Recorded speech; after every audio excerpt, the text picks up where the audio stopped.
Everybody, welcome to the Insurance Journal's Academy of Insurance's weekly webinar Aftershow. I'm your host, George, and joining me for the Aftershow today is today's instructor. His bio is a mile long, so I will just say today's class was gotchas that'll get you, latest policy language that'll get you sued, and today's instructor is none other than a gentleman who, whenever I am in LA proper, am legally bound to buy him dinner. This is Mr. You never come. We haven't. That's an exclusion, I guess, that to this policy of yours. But, ladies and gentlemen, Mr. Fred Fisher is the. Fred, welcome to the After Show. It's great to have you here. Well, it's always a pleasure to have the After Show. It tells me that you guys are still talking to me. Oh, heck yeah. And you're sartorially splendid in your jacket, which I know every gentleman wears after 5. After 5, that's right. That's right. It's after 5 in London. You look. It is after 5 somewhere. Absolutely. So, gotchas that'll get you, Fred. You've taught a lot of classes for us over the years with a variety of subjects. You always seem to like the ones that have legal implications. You've done stuff on wildfires, D&O, just tons of things. I know that's part of legal, but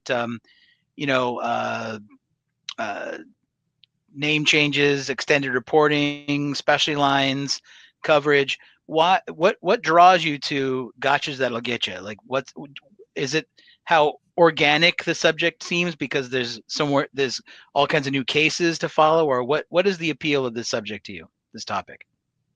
Financial protection for the policyholder. That's what insurance has always been about. The idea of insurance is basically a pool interest of like-minded individuals who all have similar risks, as it were, and no one person standing by themselves can afford a loss. So by pooling it, you throw money in the pool, and if 1 out of 10 or 2 out of 10 people have a kind of claim that or loss that you're worried about, there's money there to help put them back in the position they were in before the loss. That's the whole purpose of insurance, to get people, provide them the financial security they need to have to be put back in the position they were in before the loss took place. And it doesn't matter whether it's first party or third party. And that's simple. And then, granted, there have to be certain things that have to be excluded, whether maybe intentional acts against public policy or knowingly doing something to cause the loss, whatever, sabotaging yourself in essence. And they say, oh, my insurance company will take care of it.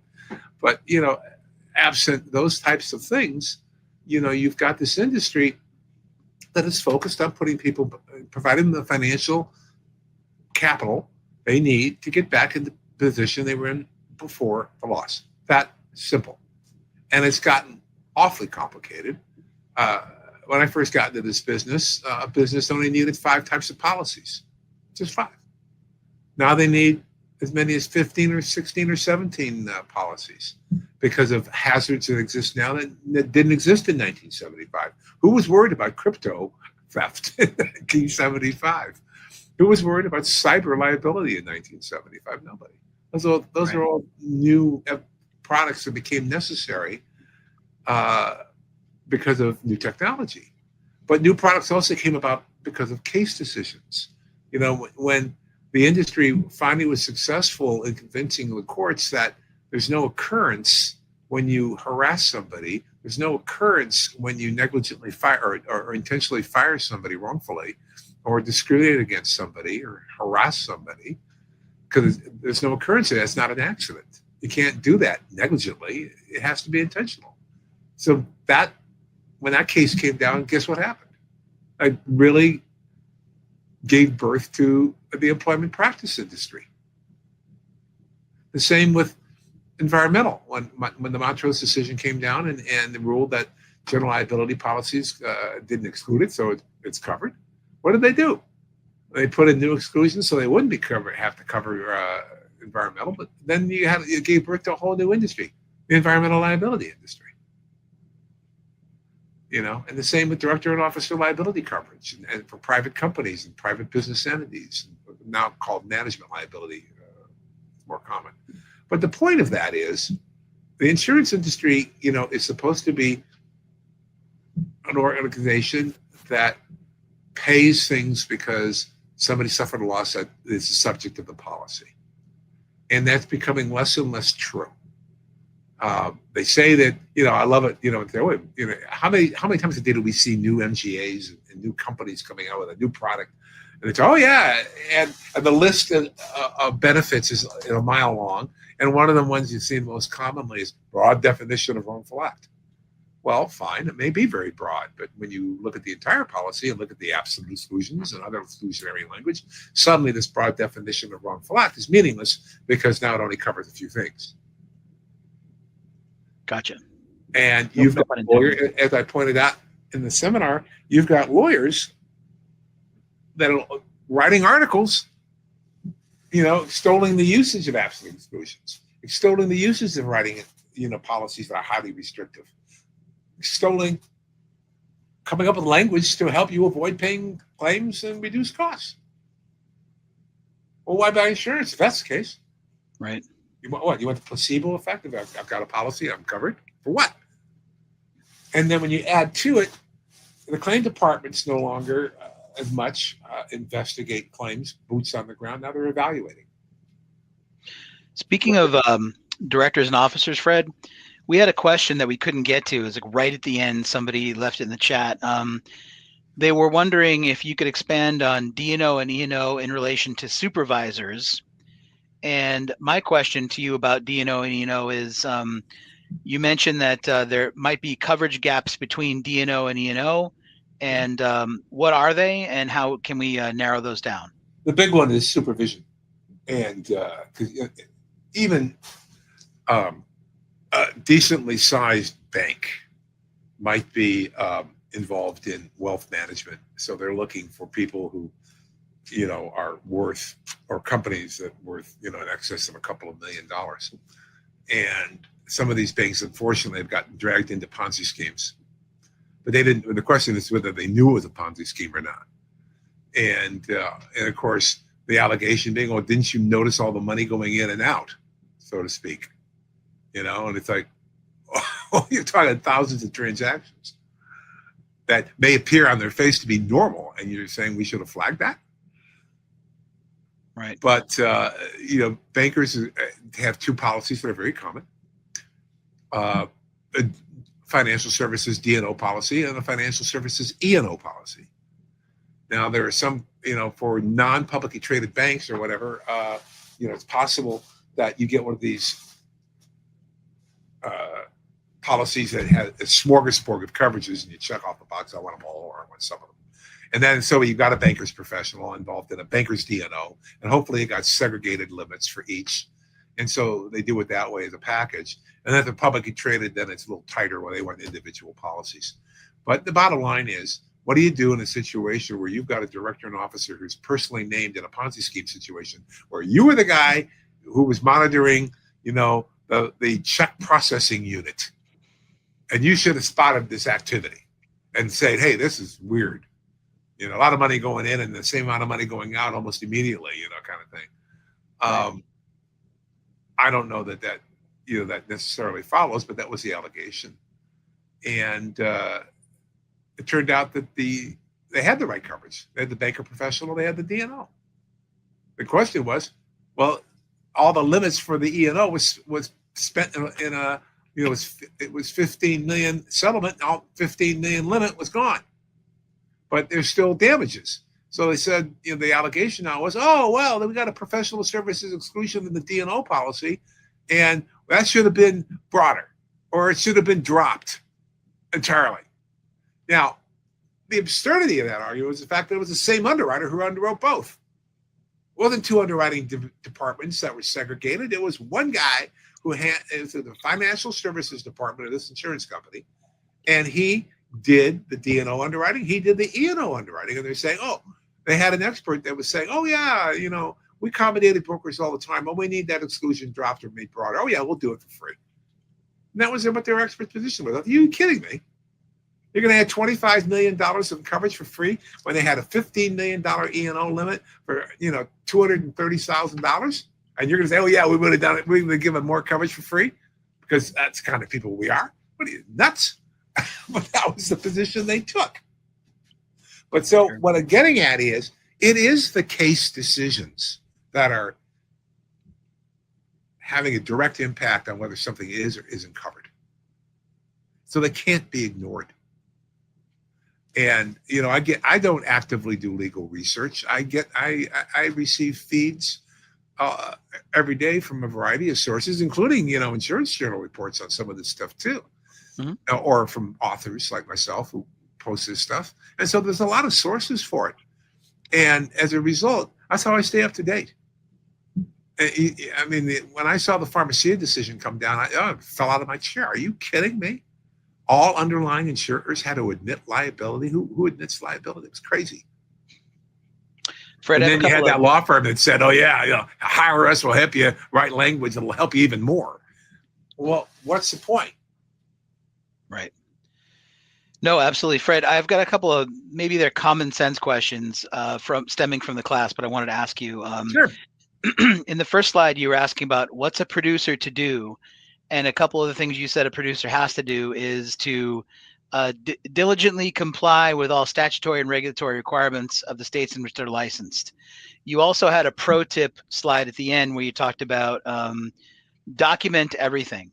So one question is, why do you encounter a lot of cases where the agents and whomever else doesn't document everything? Or shouldn't they document everything? One, and two, is diligently comply too loose of a phrase? Like, shouldn't they? You didn't say? You didn't expand on what diligence represents in this case. Can you maybe talk about what you meant by those two things? Well, number one, being properly licensed. You'd be surprised how many cases I had to withdraw from because the surplus lines broker wasn't licensed. Oh, okay. That's number one. Record keeping, of course, people forget. Current year plus 4 years back. This is the producer part. Yeah. Okay. Yeah. I mean, there's a lot of that going on, and of course, stay in your wheelhouse. If you don't feel confident writing something, don't write it. It's gonna be, if there's a claim and it's denied, you're in trouble. And so that's part of it. A lot of stuff is pretty loosey goosey out there. That's all I can tell you. Matter of fact, the department, I think it was the Surplus Line Association earlier this year, put out a memo reminding everybody, all the surplus line brokers in California, both resident and non-resident, that the law changed in 2008. Everybody who's transacting insurance with a not admitted carrier has to have their own personal license, and that's being ignored. Now, granted, it may have been a revenue thing, back in 2008 when this took place, but a surplus line license isn't cheap. It's $900 or more every 2 years. And so if you've got 10 surplus line brokers in your company, that's 10 grand every 2 years to renew those licenses. So you'd be surprised how many of them said, let's pay that kind of money. This is just a revenue thing for the Department of Insurance, but it is the law in California. And it's also a misdemeanor not to be licensed properly. I even saw a situation where the broker wasn't even a licensed broker. So we certainly didn't have a surplus line license either. So there's two misdemeanors right there. I had to withdraw from the case. I had to call the attorney that hired me and say, I have to withdraw and I can't tell you why. Because I told the defense lawyer why. Now he's in a conflict between his insured and the insurance company that hired him. So he's going to have to tell the insurance company why I withdrew, and that could trigger a coverage issue. I had to be really careful what I said to him. And it's unbelievable. And actually, as I mentioned, the Surplus Line Association put out what I would call a public service announcement about 5 months ago, maybe even longer, about this very thing. The law changed in 2008. Here's what you're supposed to do. And you'd be surprised how many aren't doing it. They say, oh, that's too expensive. And, I'm on the board of the Surplus Line Association, and I'm just going to ignore it. Nobody's going to come after me. So it's just like, I really don't know. All I know is it's not being done. And, we don't get to pick and choose what laws we want to require, we want to adhere to. And of course, there's the continuing education requirements. A lot of people just, Zoom, download the little booklet, read through it, go through the exam, and find the answer in the booklet. And in 1 hour, they get 3 hours of credit or something, right? And how often do we see that? And they're not learning anything from it. They're just complying with the requirement to get continuing education. And then they wonder why they're, getting sued. Or Fred, even misrepresentation. What do you do in a situation where somebody tells you, as soon as we close escrow, we're going to fix all these things? And so he acts on so he's hoping the insured fill out the app and then says they're already fixed. Right. What do you do with that? Fred, I have a couple more quick questions for you. In addition to thanking you so much for today, all the knowledge, incredible. Thank you again for the Academy. Thanks you. You're a tremendous asset to the faculty. We really appreciate it. So a couple questions is we had you participate in a great panel discussion, Hard Markets, Wildfires, and More with Chris Barand. Would you ever want to do another panel discussion? And if so, what would the topic be, and with whom would you like to be, on the panel with? Well, I do a panel anytime with Chris. Guy's brilliant. We come from two different angles of the industry, and between the two, I think was fascinating. I mean, even the after show went over, and you never turned off the recorder. It was really something else. That one. I would love to work with Chris again, and Casey. I'd like to do it with him. Casey Roberts. Yep. Yeah. Chantal. Sure. Matter of fact, she once had me on her blog, and these are all really brilliant individuals. I mean, one of the things I love about Chantal is she's a lovable, and I don't mean this negatively, she's a lovable kook. Anybody that can write a book about claims and put it in a fairy tale setting is somebody I have to know. I mean, that's just brilliant. But there is something coming between that we're collaborating on, and it has to do with claims and claims analysis and the auditing my firm used to do back in the claim days. And she took all that stuff and put it together in a white paper. It was sheer genius what she came up with. Sheer genius. And she said, authored by Fred Fisher and Chantal Robertson. I said, I didn't author this. And so I've got a call scheduled with her to go over what she came up with.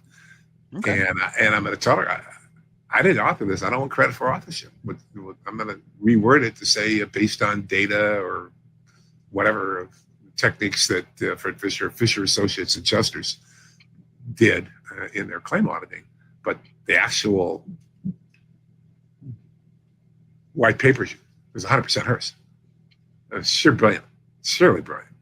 And I think people have to know this stuff, because at the end of the day, if your loss numbers are right, and sometimes they're not, or I should say, sometimes they could have and should have been different, it throws off the pricing. And a good example of that is what I alluded to, or maybe I was more blunt. As a claim adjusting firm, we had a case as factually developed as we could get it in 90 days or less. And with that kind of factual development, you've got a pretty better handle on what you may ultimately pay out on the claim. And so the reserves are going to be set earlier, which makes the actuarial analysis, because actuaries are constantly reviewing a book of business and its performance. And if they have more accurate data earlier, then they can more accurately determine or predict what may happen. And you still have plenty of time to make adjustments to the program to gives you a higher probability of having a successful and profitable program. Which is why I brought up, Schindler, because their program has been enormously successful for years. And yet for real estate agents and brokers, that's got the highest claim frequency in the industry for professionals. And yet they've been able to make a profit year after year after year, because they don't play the roller coaster hard soft market game. And most of their policyholders are long-term policyholders, because they know that through thick or thin, they're going to be there. And meanwhile, other companies have come and gone. And when you send everything to law firms, unlike a lot of claims are now being handled, their perspective is totally different. They may or may not care about rapid claim development, but one thing's for sure. You can't get a discovery schedule order out by the court setting forth, interrogatory dates and deposition dates, and all the discovery has to be done by a certain period of time. You can't even get that order in 90 days. Meanwhile, a good field adjustment can have that data already, and so you can settle earlier or have a better handle on how to resolve the claim. And then there's, of course, stupid decisions that why keep the policyholder in this claim and fight two other defendants or whatever, or what have you. Sometimes it's better to get the policyholder or the claimant out of the case, stop the bleeding, settle with them, and then resolve your situation, Sure. Mediation or whatever. But at least the claimant's out. The damages aren't continuing, so to speak. I've seen plenty of situations like that. I was actually an expert for a major insurance company who got notice of a bad claim, jumped on it immediately, didn't realize, we don't have coverage. And they found out, yeah, we do. We don't have coverage. There's a carrier before us that had an occurrence policy. We're retro date inception on some of this stuff, so to speak. And the other carrier says, well, you're already defending, go right ahead. We're like, really? So they settled with the plaintiff for some serious seven-figure money and stopped the bleeding. But they did it in such a way that they were waiving nothing. And then they went back after the other insurance company. And the other insurance company acted like this multi-billion-dollar class 15 capitalized company is not going to waste, money trying to get a couple $1 million out of us. Boy, were they wrong. Of course they are. And they never offered more than $25,000. So when the verdict, I was the expert for the insurance company, the good one. And at the end of the day, the jury came back with a verdict of something like $3 million or something. And then when you add to that prejudgment interest and costs and everything else, they ended up having to reimburse the insurance company over $4 million. How dumb was that? Yeah. It's profit at any cost and short term. And this is one of the reasons why the NAIC is concerned about hedge funds and private equity companies coming into insurance, because all that stuff is short term. And I'm not going to mention names now, but apparently one person that I know very well, and he's spot on. A lot of capital surplus today is not unencumbered. A lot of insurance companies are borrowing short-term money from hedge funds and private equity companies and using it as capital surplus. So it is encumbered. And then they got to pay them back short-term. So got it. There's some serious stuff going on, and I'm very concerned about it. But right now, there are still a lot of London syndicates that are using 1990 forms. Buy from London. Not all of them. You have to be careful, but not all of them. But they're still writing insurance the old-fashioned way. They're providing real coverage. They're not using absolute exclusions, or if they do, they're willing to amend them. And on top of it, they're using boots-on-the-ground investigators still. That includes flood insurance programs I've seen, homeowner programs they're writing, and they're using boots-on-the-ground investigators, and they're being realistic in their rebuilding costs. Gotcha. And you can't trust the construction estimation systems right now, because I don't know how, and I don't know whether it's intentional or not, but they're not anywhere close to what the real cost of construction is right now. So that's a tough call. And how many people can really afford to be overinsured?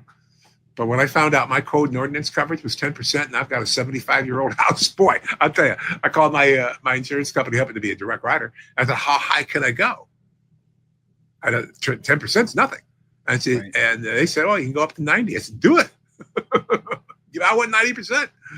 And right now I increased my cost per square foot to close to $500 a square foot. And I have a 30% cushion on top of that. seems to be pretty close to, I think, what it would really cost to rebuild my house. I don't have the kind of stuff that I have to worry about it being $1,000, but that's the number I'm hearing in Pacific Palisades right now, $1,000 a square foot. So these are all the pressures, and they're going to go after the broker. Oh my God, I was so underinsured. It's your fault. You didn't tell me this. And it's amazing to me that California was the state that sparked the order taker standard of care. We're supposed to be a bunch of commie, bleeding heart people out here, and we're more conservative than Florida. Florida holds producers up to almost fiduciary standard. How do you like that? So, Fred, I wanted to ask you about your book. A couple things. My last question: claims-made insurance, the policy that changed the industry, which has become longevity-wise on Amazon's liability insurance category, akin to Michael Jackson's Thriller. Really? Absolutely. How is that book going for you? And do you have anything new writing-wise in the offing for us? Yes, it's going well for me. I'm thrilled that it is, being as well received as it is. I haven't checked it lately to see if there's any more reviews, but I know people are reading it. And we're getting closer and closer to maybe getting some colleges and universities with risk management departments to take a look at it. Wonderful. And we're still trying to get it in the law schools as well, since lawyers are the worst at reporting their claims. There's got to be a reason why. But law school, like any place else, they don't teach life skills. I really think, in addition to teaching high school students basic budgets, maybe you ought to teach them a little basic about insurance too, because we all have to buy it. Let's not pretend it's something I don't want to know about. I'm just going to buy it and keep my fingers crossed. It seems to be what's going on. And of course, everybody's programmed and brainwashed into buying on price. Never buy on price. Never, never, never, never, never. That's number one. And as far as new things, yeah, I've got the data done. And now it's just a matter of finding the time to start writing my next book, which is going to be called, interestingly enough, The Gotchas of Getchya. Oh, is it a book? Is it today's class in book form or? Kinda. Yeah, it's going to be broad. It's going to be broad. It's Okay. going to deal with personal lines and commercial lines and, of course, professional. And, of course, I have to be careful because I need to write it the same way I kind of did the claim book, which is written for the consumer. So I don't want to be overly technical. And put them to sleep on page 3, but but you still have to be somewhat technical. But I have to explain it in a way that they can understand and appreciate, and throw in some humor with it too. Sure. But people need to understand what's going on right now with the insurance industry here, and it's getting worse. And like I said, when you've got powerful law firms drafting articles suggesting insurance companies can limit their coverage to such an extent that it's not illusory if only one thing is covered. I mean, really? Does that sound like the insurance industry the way it should be? It really is turning into everything has to be profitable. And I think AI is certainly can do a lot of good. I think AI can also do a lot of bad, depending on who's, programming it, telling it what to do. And if you tell an artificial intelligence system, find any way imaginable to deny this claim, it will, or it will try, or it'll tell you how. Oh, let's reword the policy, and then we'll only have to cover one type of claim, and it won't be illusory. And and the NAIC, is ignoring all of this. I personally have emailed the senior executives and never got a response, and I was very, very respectful. So. Anybody watching this, go to the NAIC website, go to the bottom and click on the appropriate link, and it'll take you to a page where all the senior executives are listed and their email addresses. And if you're going to do that, please be respectful. You're not going to get anywhere calling them a bunch of nitwits. So let them know. They need to know. I know they're worried about private equity money coming into the insurance industry. They don't seem to be too concerned about policy language. But as far as I'm concerned, constitutes an unfair trade practice. What's going on? Especially absolute solutions. I mean, crazy. When you've got a Sixth Circuit Court federal judge saying, "Oh, we're about to enforce a staggeringly broad contract exclusion." Staggering was the word. Whatever happened to the concept that, insuring agreements are to be broadly construed and exclusions are broadly interpreted and exclusions narrowly construed? Out the window. Because if it's clear and unambiguous, it's, you have no right to have a reasonable expectation you'd be covered for this, because exclusion is clear and and unambiguous. To who? Right. You're supposed to be interpreting a policy. Now, I'm not allowed to interpret a policy in court.